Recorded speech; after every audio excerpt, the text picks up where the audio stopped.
এক আল্লাহর বান্দা বয়স অনেক বুড়া হয়ে গেল। এই বুড়া হইতে হইতে জীবনের সব কাজ করলো, সব অকাজ, অন্যায় অন্যায়, এমন কোনো অন্যায় নাই বুড়া মানুষটা করে নাই। জীবনের প্রত্যেকটা মুহূর্তে শুধু অন্যায়। কত মায়ের সামনে সন্তানের জবাই করেছে, কত মানুষের সম্পদ চুরি ডাকাতি করেছে। এক পর্যায়ে চিন্তা ভাবনা এসে গেল, আমি বুড়া হয়ে গেলাম, দুর্বল দুর্বল ভাব, এক সময় তো আমার মরণের বিছানায় যেতে হবে।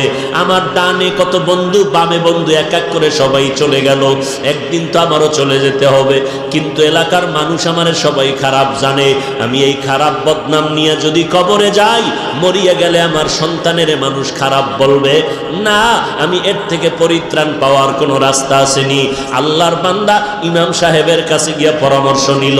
ইমাম সাহেব ডাক দিয়া কয়, মাওলার দরবারে তওবার দরজা খোলা। তুমি গভীর রাত্রে উঠিয়া মাওলার কাছে সিজদায় পড়ে কান্না করো, আমার আল্লাহ তোমার গুনাহগুলো মাফ করে দিবে। ইমাম সাহেবের পরামর্শ নিয়া ওই বৃদ্ধ মানুষটা রাতের গভীরে ঘুমায় না। স্ত্রী কয়, কেন ঘুমাও না? বলে, আজকে আমার একটু কাজ আছে, তুমি ঘুমায় যাও। স্ত্রী ঘুমায় গেল, সন্তানেরা ঘুমায়। ওই আল্লাহর বান্দা অন্যায়কারী বুড়া মানুষ রাতের গভীর যখন হয়ে গেল, কোন রকম অজু বানাইয়া যায় নামাজটা বিছাইয়া একটা রুমের মধ্যে বৈশা বৈশা মাওলার কাছে কান্না করে, ও আল্লাহ, জীবনে তো কোরআন পড়তে পারি নাই, জীবনে তোমারে চিনতে পারি নাই, জীবনে তোমার রবের পরিচয়টা নিতে পারি নাই, ও আল্লাহ, তোমার ইবাদতের হুকুম মানতে পারি নাই, নেক আমল জীবনে করি নাই, যত আমল করছি সব বদ আমল, এখন আসছি তওবা করার জন্য। ও আল্লাহ, তোমার এক বান্দা ইমাম সাহেব আমাকে পরামর্শ দিছে এই টাইমে নাকি তুমি প্রথম আসমানে আসছো বান্দার গুনাহ মাফ করার জন্য। ও আল্লাহ, সবাই ঘুমায় গেছে, আমি ঘুমাই নাই, তোমার দরবারে ক্ষমা চাইতেছি, আমারে মাফ করে দাও। আল্লাহর বান্দা এই বলে বলে কান্না শুরু করলো। কান্নার আওয়াজটা শুধু বাড়তেছে বাড়তেছে, এমন বাড়লো স্ত্রী সজাগ হয়ে দেখে স্বামী যায় নামাজে বসে কান্না করে। হঠাৎ গায়েবী আওয়াজ, এই বুড়া, কান্না করে লাভ নাই, তোর নামটা জাহান্নামীদের খাতায় লেখা হয়ে গেল, এখন আর কান্না করে কোনো লাভ হবে না। ওই বুড়া মানুষটা আবার জোরে জোরে কান্না শুরু করলো। এক পর্যায়ে পেছন দিক দিয়া বিবি ডাক দিয়া কয়, স্বামী আমার, তুমি আওয়াজ পাও নাই? তোমার নামটা জাহান্নামীদের খাতায় লেখা হয়ে গেল, তোমাকে আল্লাহ জাহান্নামের আগুনে জ্বালাইবেন, তুমি আবার কান্না করো কেন বলো? এবার আল্লাহর বান্দা বুড়া মানুষ গুনাহগার কান্না করে ডেকে বলে, ও বিবি, বলো, কান্না বন্ধ করে কোথায় যাব? নতুন কোন দরওয়াজা আছে নাকি নাজাত পাওয়ার মতো? বলে, নতুন কোনো দরওয়াজা নাই। বলে, তাহলে এই দরওয়াজায় বসছি, এই দরজা থেকে ফিরিয়া যাব না। কান্না করা আমার কাজ, ক্ষমা করবেন কি করবেন না সেটা মালিকের কাজ, আমি কান্না বন্ধ করব না।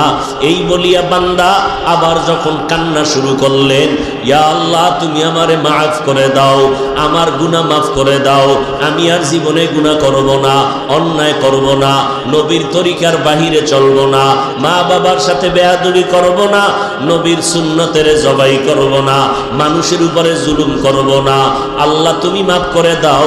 লোকটা হাউমাউ করে যখন গভীর রজনীতে কান্না করে, হঠাৎ আবার নতুন করে গাইবি আওয়াজ, ও বান্দা, কান্না বন্ধ করে দাও, তোমার নামটা এখন জান্নাতীদের খাতায় লেখা হয়ে গেল। এর এলাকার মুসলমান যুবক, ও পর্দার আড়ালের আম্মা জানেরা, ও বৃদ্ধ বাবাজি, কয়দিন আর দুনিয়ার রং তামাশা। এই জীবনে অল্প বয়সে কত যুবকের লাশ কবরে রাখলাম, কত যুবকের দাফন কাফন করলাম, কত জানাজার নামাজ পড়াইলাম, এমন একটা দিন নাই যে মরণের খবর নাই। ও বান্দা, কয়দিন আর বাঁচবা?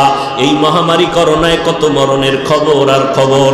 ওই অন্ধকার কবরে যেদিন ডাক আসবে, 2 ফোঁটা চোখের পানি ছেড়ে দেখো, একটু চোখ দুইটা বন্ধ করে একটা মিনিট ভাবো, আজকে আমার ডানে বামে কত বন্ধু, কত ছেলে সন্তান, টাকা পয়সা, বাড়ি গাড়ি, বিপদের খবর পাইলে সবাই দৌড়ায়, কিন্তু চোখটা বন্ধ করে 1 মিনিট যদি ভাবিয়া দেখো, রে বাবা, এখনই যদি আমার মরণটা হয়ে যায়, আমার আপন সন্তানের আমার গায়ের গেঞ্জিটা বেলেট দিয়া কেটে কেটে রেখে দিবে। ওই বাজার থেকে 3টা দুর্বল সাদা কাপড় নিয়ে আসবে, আমারে গরম পানি দিয়ে গোসল করাইয়া এরপরে বাঁশবাগানে কবরের মধ্যে নিয়ে যাবে জানাজা পড়াইয়া। ওই কবরে যখন আমাকে রাখবে, আমি আলেম না মূর্খ, ধনী না গরিব, কাপনে লেখা নাই, ওই কবরে যাওয়ার পর কেউ আমার সঙ্গে যাবে না। আমার মা, আমার বাবা, আমার ভাই, আমার বোন, এত বন্ধুরা কই? এখন তো সব আমারে বাঁশবাগানে রাইখা সবাই চলে গেল। ওই কবরে এখন 2জন ফেরেশতা কবরে আসবে প্রশ্ন করার জন্য। 3টা প্রশ্ন আমাকেও করবে, আপনাদেরও করবে। 1, রবের পরিচয় দাও। 2 নাম্বার ধর্মের পরিচয় দাও। 3 নাম্বারে রহমাতুল লিল আলামিনের পরিচয় দাও। তুমি কয় টাকার মালিক, মাওলানা না মুফতি সাহেব, ডাক্তার না রুগী, তাও জিজ্ঞাসা করবে না। এই 3টা প্রশ্ন সবার বেলায় রেডি। নবী বলেন, যারা জবাব দিতে পারবে তাদের কবর হবে রওজাতুম মির রিয়াজিল জান্নাহ, আর যারা জবাব দিতে পারবে না তাদের কবর হবে হুফরাতুম মিন হুফারিন নার। জবাব দিতে কারা পারবে? আমরা বক্তা পারবো, গ্যারান্টি নাই। টুপিওয়ালা পারবো, গ্যারান্টি নাই। ওরে গ্যারান্টি যদি থাকতো, আমলওয়ালা সাহাবায়ে কেরাম কেন মরণ পর্যন্ত কান্না করলেন? অতএব আল্লাহর বান্দারা, তবে আশা করা যায়, নবী বলেন, দুনিয়াতে যারা রবের গোলামি করবে, কবরে গিয়ে আল্লাহ তৌফিক দিলে জবাব দিবে, রব্বি আল্লাহ, আমার রব কেউ না, একমাত্র আমার আল্লাহ।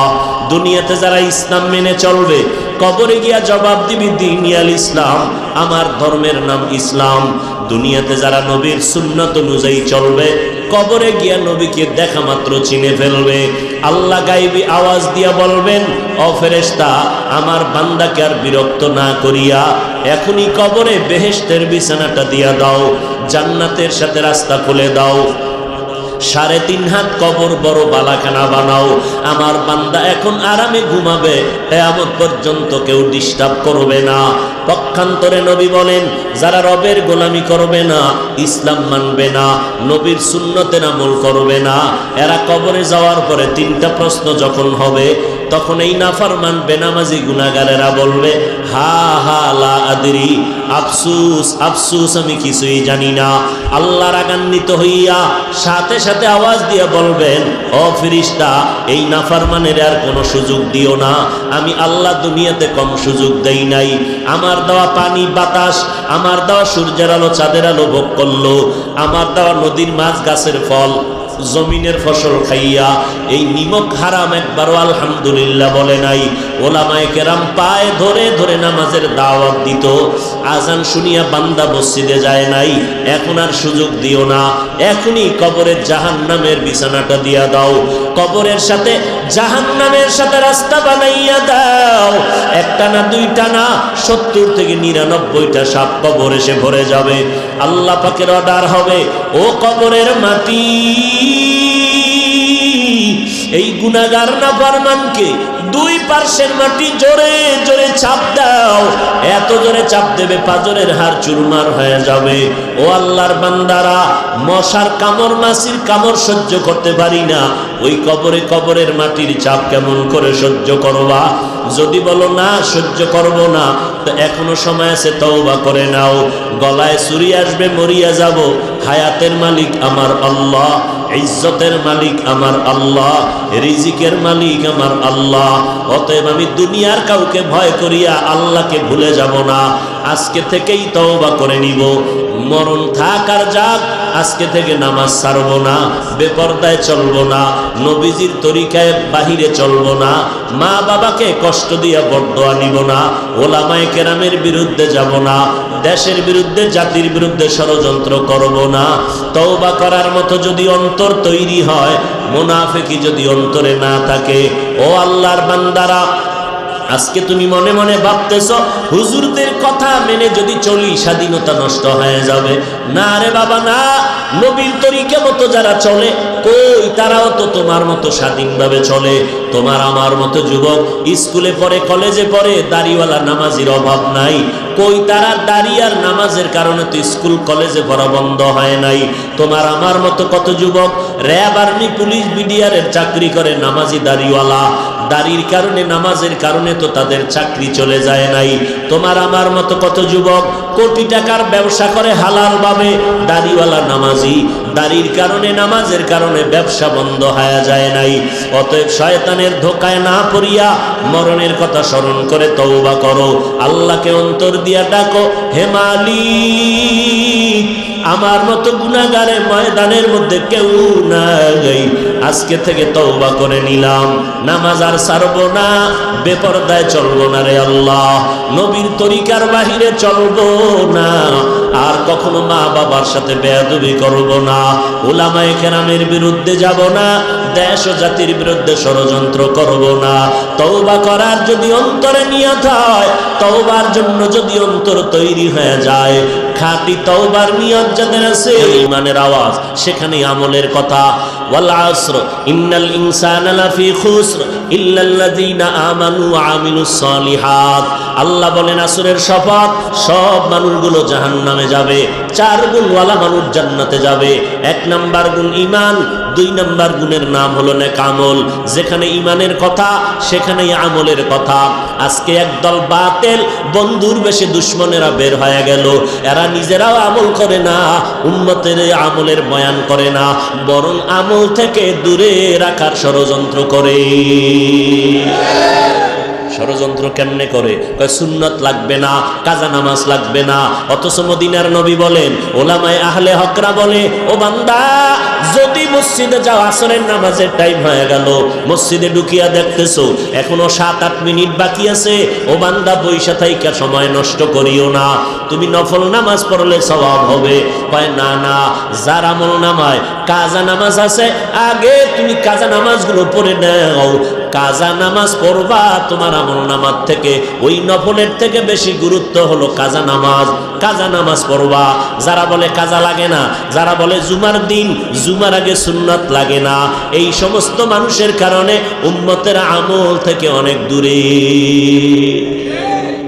অথচ আমার নবী, সাহাবায়ে কেরাম বলেন, বলেন আপনারা, এই ছাইরা দেব কিন্তু, হাত দুইটা উপরে উঠাইলে সব শেষ, কানলেও আর হাত নামবে না।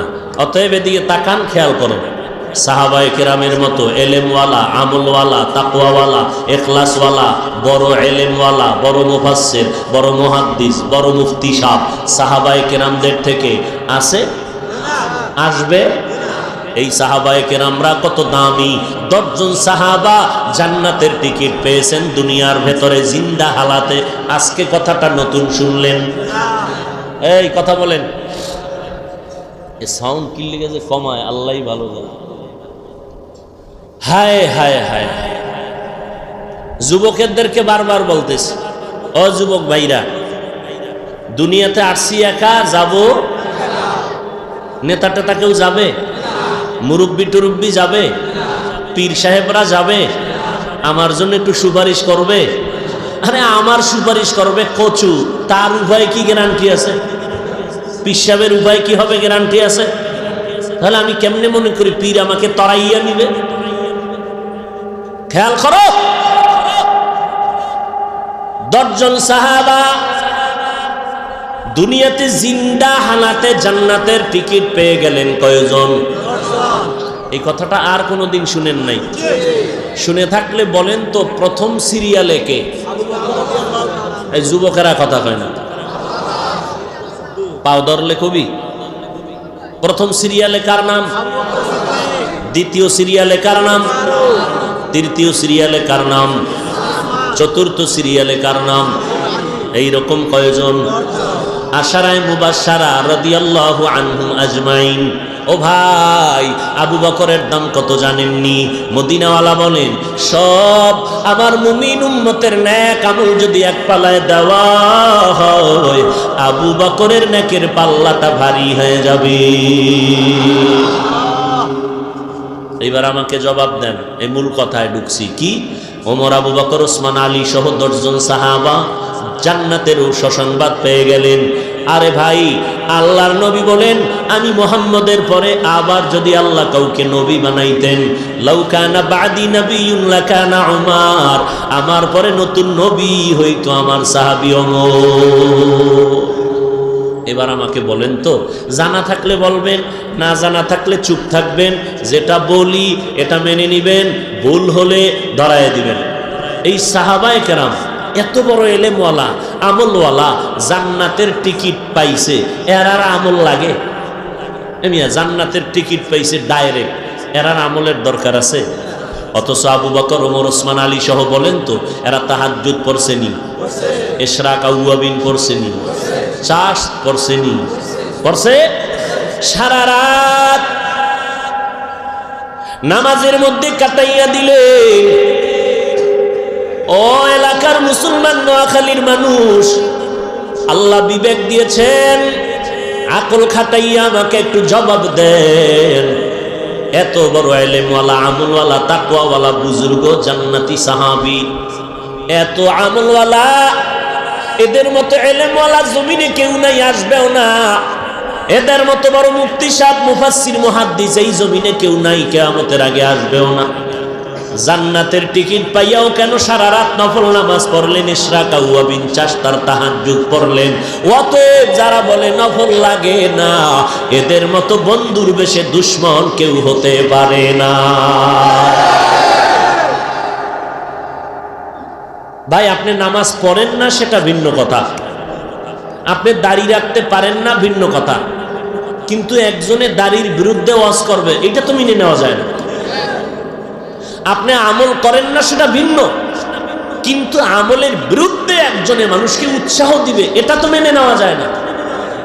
আমি তাহাজ্জুদ পড়ি না, একজনে তাহাজ্জুদের জন্য মানুষকে বয়ান দিবে রাসূলের হাদিস দ্বারা, এইটাকে অস্বীকার করার তো কোনো সুযোগ নাই।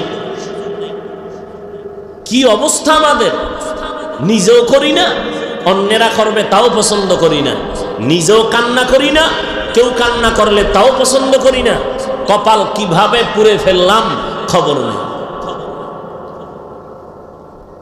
আল্লাহ তাআলা বলেন, নেক আমল করো, যেখানে ঈমানের কথা সেখানে আমলের কথা।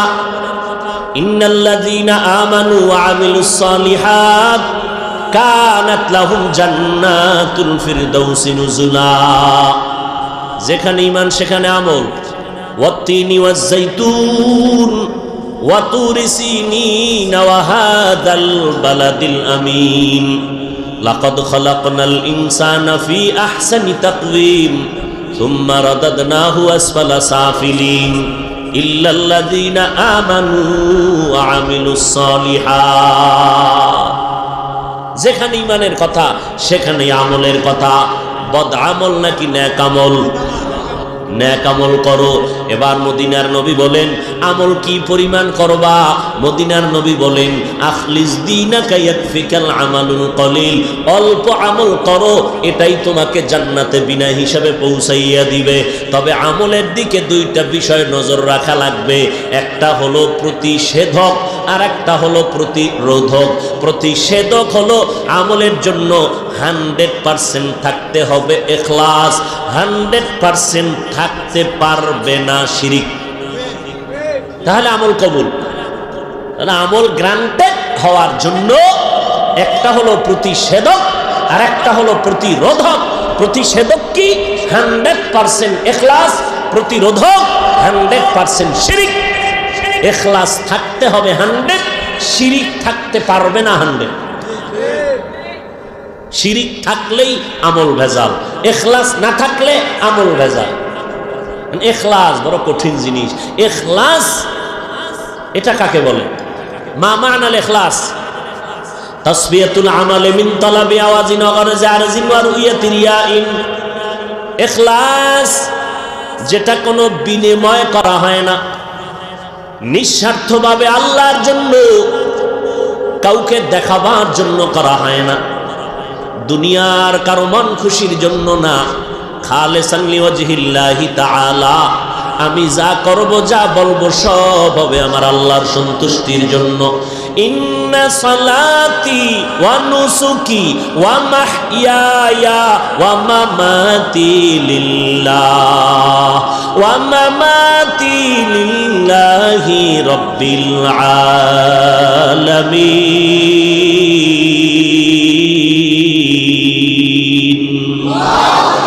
रंगे तकवा रंगे सिद्दीक रंगे दीता अबद बाकी बुअद बर आबदी।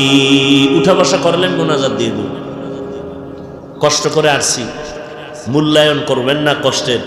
আমি আপনাদের মেহমান, মেহমানদের দাওয়াত দিয়া মেজবান পালাইয়া যাওয়া এটা নোয়াখালীদের অভ্যাস, আমগো বরিশালের অভ্যাস নেই। আল্লাহ হেদায়াত দান করুন। আরো আস্তে করে বলেন। এতক্ষণ বসলেন, আর 2 সেকেন্ড বসলে অসুবিধা কি? বেশি টাইম তো করব না, কারণ সারা রাত বয়ান করা, যদি এই বয়ানের দ্বারা ফজরের নামাজ না হয়, এই বয়ান করাও জায়েজ নাই, শোনাও জায়েজ নাই।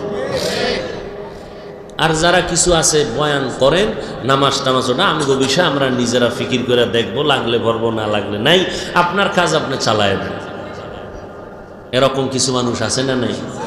অথচ সাবধান হে মুসলমান, আল্লাহর নবী বলেন বাইনাল কুফরি ওয়া বাইনাল আবদি তারকুস সালাহ। কাফের আর মুমিনের মধ্যে ব্যবধান হলো নামাজ। বেঈমানেরা নামাজ পড়ে না, মুমিনেরা কখনো নামাজ ছাড়ে না। অথচ আজকে তো মানুষ এই ময়দানে দাঁড়াবারও জায়গা নাই। কিন্তু এমন আশিকে রাসূল এখানে আছে, আজকে ফজর পড়েন নাই, নাই জোহরও, মাগরিব, আসর, এশাও। এখানে এশার নামাজ হয়েছে, আজান হয়েছে, বাইরে বিড়ি টানছে, নামাজ হয় নাই। আবার একদল আশিকে রাসূল আছে, বয়ানের আগেও বিড়ি, মোনাজাতের পরেও বিড়ি। আছে না নেই? মোনাজাতের পরে রাস্তায় যাইবেন, দেখবেন আগুন জ্বলে, রাস্তায় আগুন। কি ব্যাপার করে? আহাম্মক, ওর মুখের ভিতরে আগুন জ্বলে, আমল শুরু হয়ে গেছে। আবার পকেটে হাত দিয়ে তালাশ করে, আছে না ভরে গেছে। এরে ভাই, কি লাভ হবে এই বয়ান শুনে? মহামারী করোনায় যদি বাঙালিরে সোজা না করে, আর কেমন গজব লাগবে সোজা করতে। আল্লাহ কয় অপেক্ষা কর, আমার দরবারে এমন গজব আছে। হাদিসে নবী বলেন, মানুষ যদি সীমা লঙ্ঘন করে, কিয়ামতের আগে এমন গজব দিবে যা কোনো ইতিহাসে লেখা নাই। এমন নতুন নতুন গজব আসবে জমিনে। আল্লাহ হেদায়াত দান করুন। আর জোরে বলেন। যারা রবের সাথে মোলাকাত করতে চাই তাদের জন্য বয়ান। রবের সাথে মোলাকাত করবো কি? রবের তো চিনি না। যারা চিনি না তারে মানি না, যারা চিনি তারে মানার মতো মানি। বলে কেমন? কয় জীবন দিতে তৈয়ার। রবের তো এখন পর্যন্ত চিনতে পারি নাই, কে আমার রব? বলে রবের চিনোস না কেন? রব তো আমার এমন দয়াময়, রুহের জগতে রবের সবক দিয়েছিলেন, আলাস্তু বিরব্বিকুম।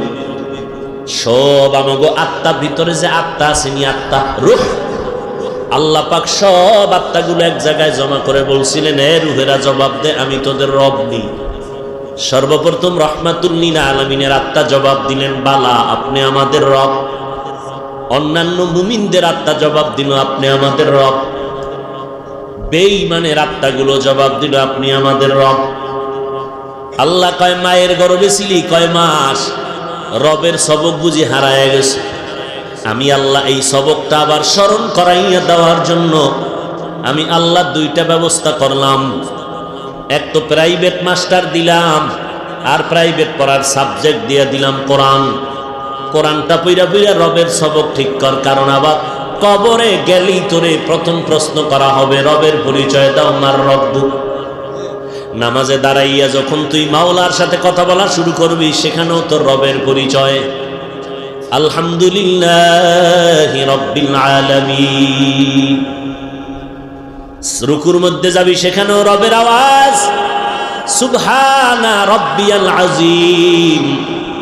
রুকুর থেকে দাঁড়াইয়া সেখানে আওয়াজ, রব্বানা লাকাল হামদ।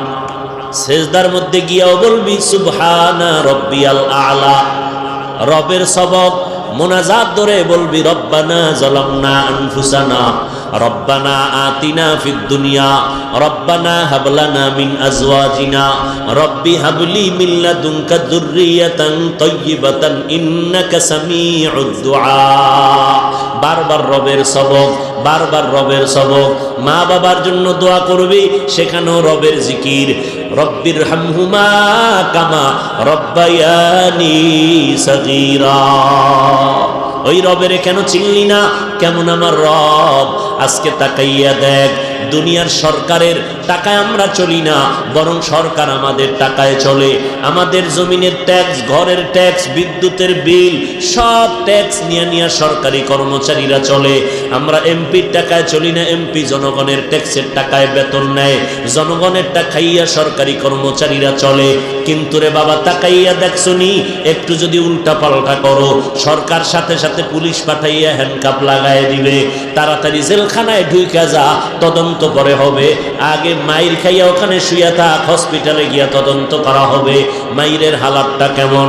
আল্লাহ পাক বলেন, দেখ আমি আল্লাহ তোর কেমন রব। আমি আল্লাহ তোর জন্য আসমান বানাইলাম, আমি আল্লাহ তোমার জন্য জমিনটা বানায় দিলাম, আমি আল্লাহ সূর্যের আলোর ব্যবস্থা করলাম। তোমার পানি দরকার, টাকা দিয়ে পানি কিনতে পারবা না, আমি আল্লাহ সবার জন্য পানিটা ফ্রি করে দিলাম। আমার আলো তুমি বিল দিয়া নিতে পারবা না, আমি তোমার জন্য সূর্যের আলো ফ্রি করে দিলাম। তুমি বান্দা বাতাস দরকার, না হয় বাঁচবা না, আমি আল্লাহ বাতাসটা ফ্রি করে দিলাম।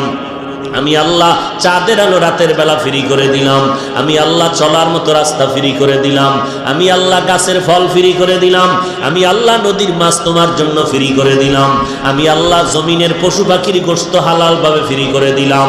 ও বান্দা, আমি কেমন রব?